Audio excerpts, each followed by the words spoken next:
No tänapäeva köökides on igasuguste tehniliste uuenduste kõrval ka väga olulisel kohal viimistlus ja seda nii töötasapinna kui ka kapipaneelide, esipindade ja muude lahenduste osas.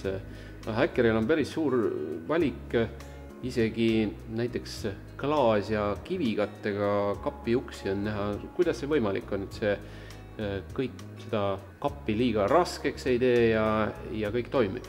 Jah, meil on tõesti ka kivikattega uks olemas, mis on siis kaetud 4 mm kiviga ja millel on roostuvabad kandid ja üleval hoiavad seda siis sellise head hinged selliselt tootlikult, nagu seda on Hetisch, kes on ka Saksa furnituuri suur gigant.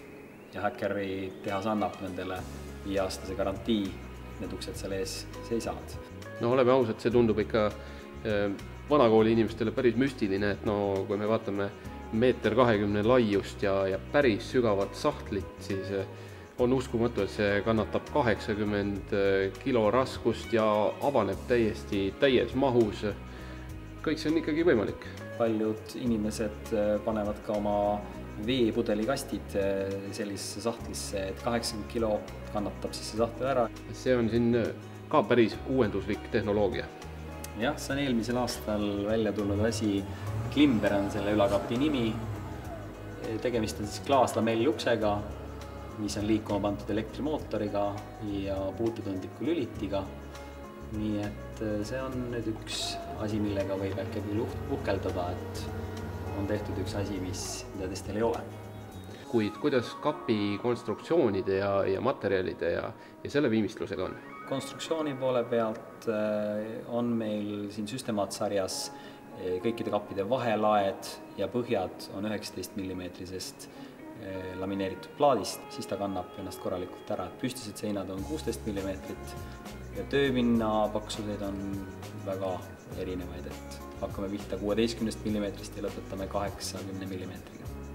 Tegelikult ka seespool on võimalik nüüd nende kapi karkassi tonaalsustega mängida ilma, et see mingit vahet omaks, kas on nüüd valge või mingit muud tooni. Jah, meil on standardvalikus ilma hinnalisata on 12 erinevat tooni, mis on karkassitoonid. Nii et iga ukse juurde leiab klient enda selle karkassitooni, mis talle meeldib. Et see kindlasti ei tule piiriks, et karkassi värv. Sealt on mida valida. Ja samamoodi ka esikandid tulevad sinna juurde, et need oleksid ka samas toonis, mis on ka kapi küljed, et need on ka samast värvikambast. Siin ühes kapis annab silmad teistele tavaköökidele ette selline riiul, mis esialgu paistab lihtsalt üks säbruline riiul.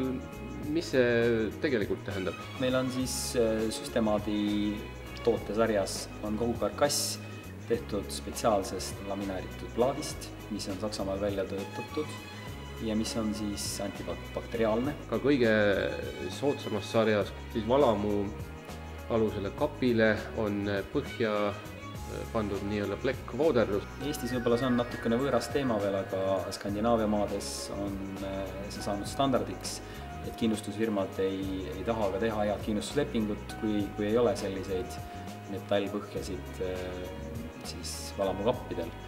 Et kui ka juhtub mingi veeleke, siis ei pöördu klient kohe kindlustuse poole, et saada uut kappi, vaid see kapp ikkagi peab vastu ja leke avastatakse kiiresti põrandalt.